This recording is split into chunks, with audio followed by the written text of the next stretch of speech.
so the historical figure that was mostly unknown that I picked was Richard Isay.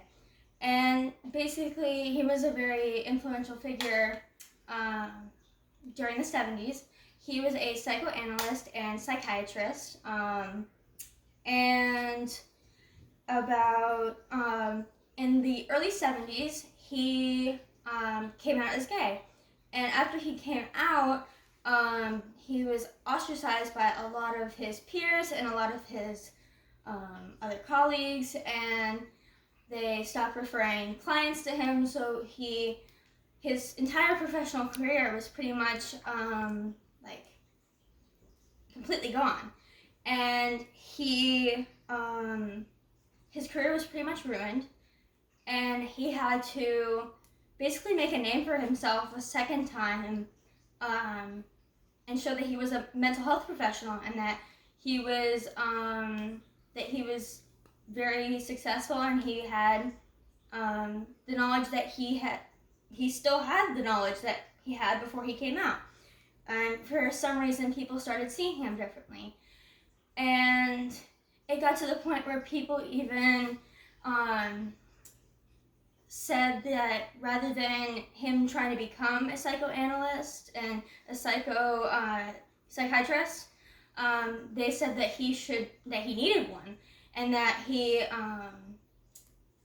had a mental health disorder because he was gay. Because at the time, in the DSM, it was listed as a disorder, and this made him very angry, and it only encouraged him to change the world and make it a better place.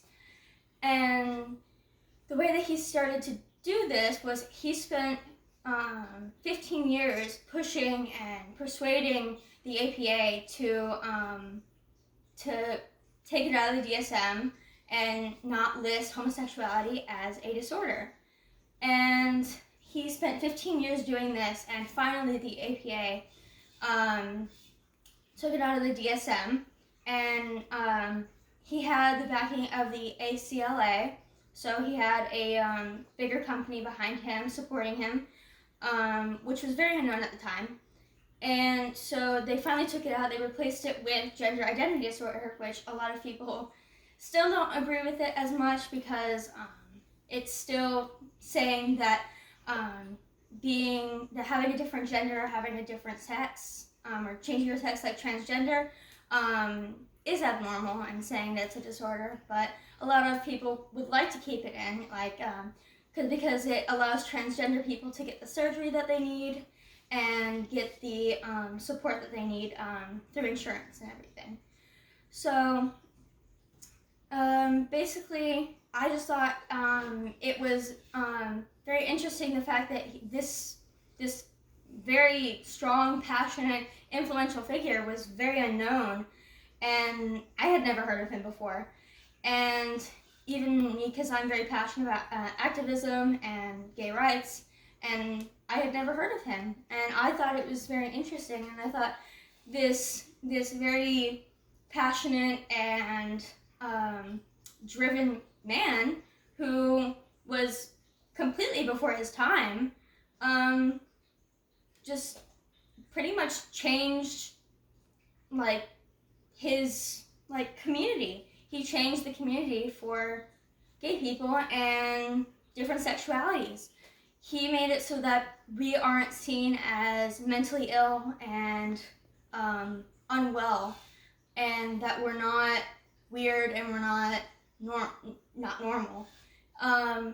And he spent the latter half of his life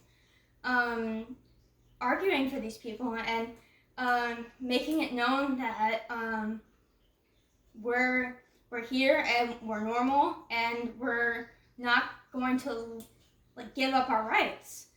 And I just thought that this man was very amazing, because he made it so that he did something that was completely before his time, and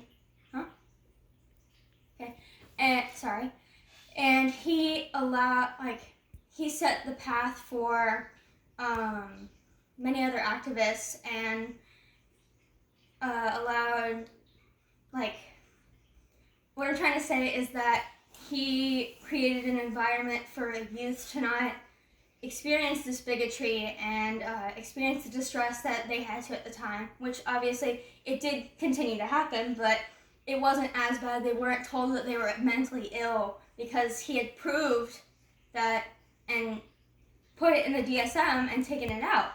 And I just think that he was a really great role model for young people, especially because he would, somebody told him that he couldn't do something and he said, I'm going to do it, and then he proved everybody wrong and changed ideas for everyone at the time, which was completely unheard of, especially because people despised these people. That's it. Good job.